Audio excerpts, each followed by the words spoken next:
and welcome back to the Little Miss Funeral YouTube channel. For every single funeral that I do, I always will end it by making some sort of an announcement.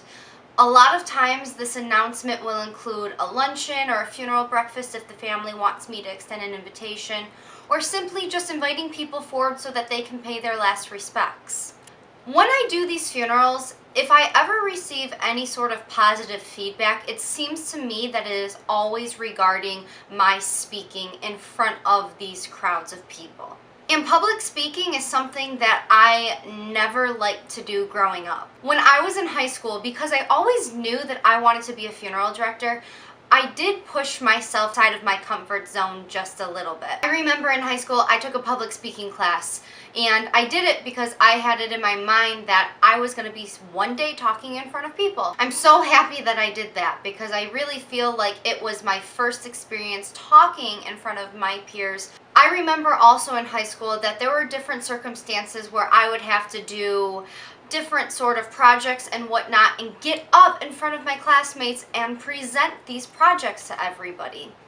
I always hated public speaking in school, and I think one of the reasons that I did was not because I was nervous to speak in front of people, but because I was nervous about the topics. How can you feel comfortable getting up and talking to people if you're not comfortable with the topic?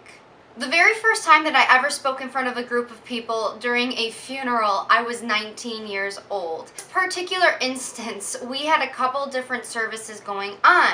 So one funeral director led one funeral, the other one took the other funeral out, and then we had an in-house service. Now, even though I wasn't licensed at the time, that didn't mean that I couldn't get up and thank everybody. So this other funeral director came up to me and said, "Lauren, I'm going to need you to end this service over here."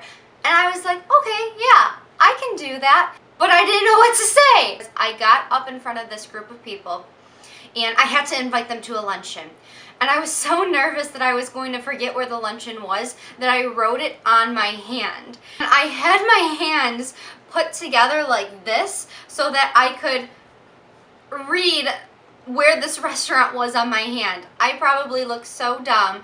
And not only did I have my hands like this, but I was shaking the entire time. Something that I've learned in this career is that the more you do things, the more comfortable you become with them. And that's very true when it comes to public speaking. To this day, I still get so nervous when I get up in front of people, but it is only for a short amount of time.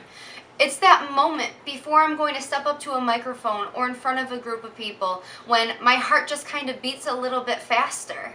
I know a lot of people will give public speaking tips and tricks and things like that. When I get up in front of a group of people, I will focus on a couple of folks in the back of the room. When I'm doing that, if I'm looking in the back of the room and if I'm talking to people that way, it kind of looks like I'm just scanning the entire room. If you're nervous to maybe do that, you could even pick a couple of objects in the back, like maybe a lamp or a piece of art. Another piece of advice that I would have for people who do have to public speak is practice.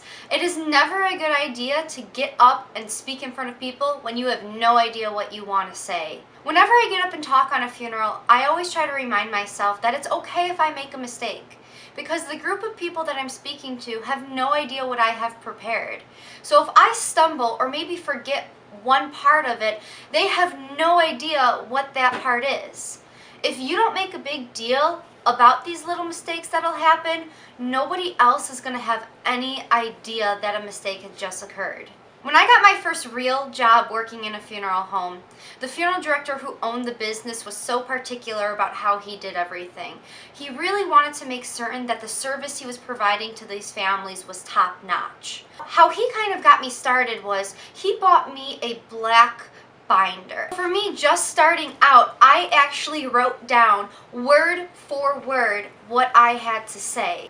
One of the funeral directors would watch me, and what I would do after I spoke in front of these families is I would immediately walk to him and I would ask him how I did so he could give me advice. And he would always do one thing that would annoy me so much, but it helped me, I think, more than anything else that anybody could have done for me. So when I was done speaking, I would go off to the side and he'd come up to me and he'd say 23. And at first I was like, 23 what? 23 ums. What he would do is he would count how many times I would say during my talk. I became so aware of the fact that I was saying that it took everything in me to make certain that I stopped saying it. It made me slow down a lot when I was speaking in front of people because I had to be conscious of the fact that I was using this as a filler word. But I really think that a lot of people appreciate it, especially on a funeral, because the slower and the louder you can speak to these families, they're going to be able to digest everything that you're saying because they're not completely tuned into you. So even though that was my least favorite thing that he could have done for me, it's one of the things that has helped me out the greatest. For anybody out there who is going to be public speaking or has a job that involves it, try not to be nervous. Really not as big of a deal as people think. Like anything, the more you do something, the easier it really does become. I hope that this video maybe gave you all some advice on ways that you can become a little bit more comfortable public speaking. I know that this wasn't a huge funeral related video, but for funeral professionals out there, you know that speaking in front of people is a pretty big aspect of the job. If you all like this video, if you wouldn't mind giving it a thumbs up, thank you so much for watching.